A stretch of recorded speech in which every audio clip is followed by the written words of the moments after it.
Que sont vos émotions d'un point de vue cérébral? Petit retour en arrière. L'homme, depuis la nuit des temps, a développé un ingénieux mécanisme de défense, encore appelé peur, qui lui permettait de pouvoir faire face avec efficacité aux dangers qui le guettaient.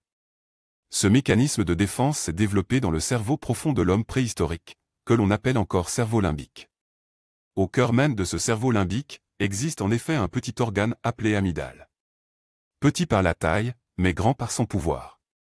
Souvenez-vous-en, nous en avons déjà parlé dans le chapitre précédent. L'amygdale, si l'on peut oser la comparaison, est un peu comme notre alarme émotionnelle, c'était déjà elle, il y a des millions d'années, qui prévenait l'homme préhistorique qu'un danger imminent survenait autour de lui. Notamment, en libérant de façon fulgurante dans le corps une hormone appelée adrénaline. Elle est responsable de la peur, du stress ou encore de l'anxiété que vivaient nos lointains cousins préhistoriques, lorsqu'ils étaient confrontés au danger. Ces émotions étaient donc un puissant signal d'alarme permettant à nos ancêtres de combattre le danger ou de le fuir en prenant leurs jambes à leur cou.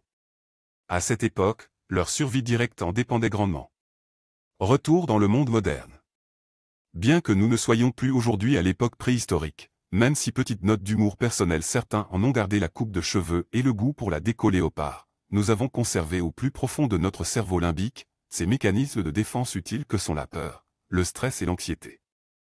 Le problème, c'est que l'amygdale, ce vestige vivant, bien qu'étant utile, n'a pas évolué avec notre époque moderne. Ah, nous voilà bien embarqués, nom de Zeus.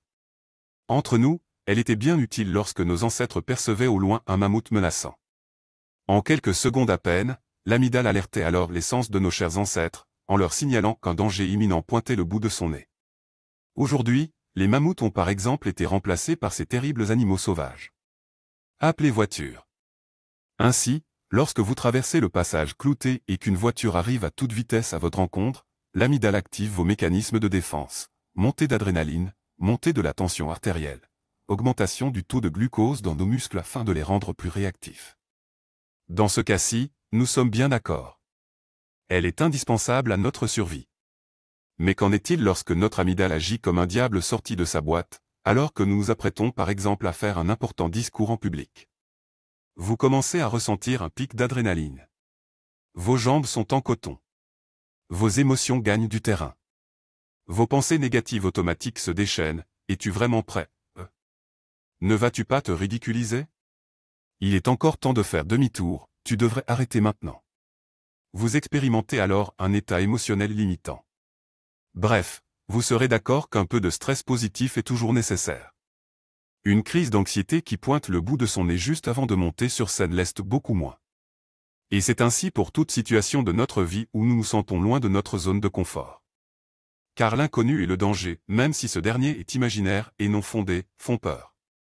Vous percevez ces messages comme des indicateurs qui vous disent soit de fuir, soit de faire face à l'inconnu ou au danger qui vous fait peur. C'est ce qui arrive très souvent lorsque nous sommes loin de notre zone de confort.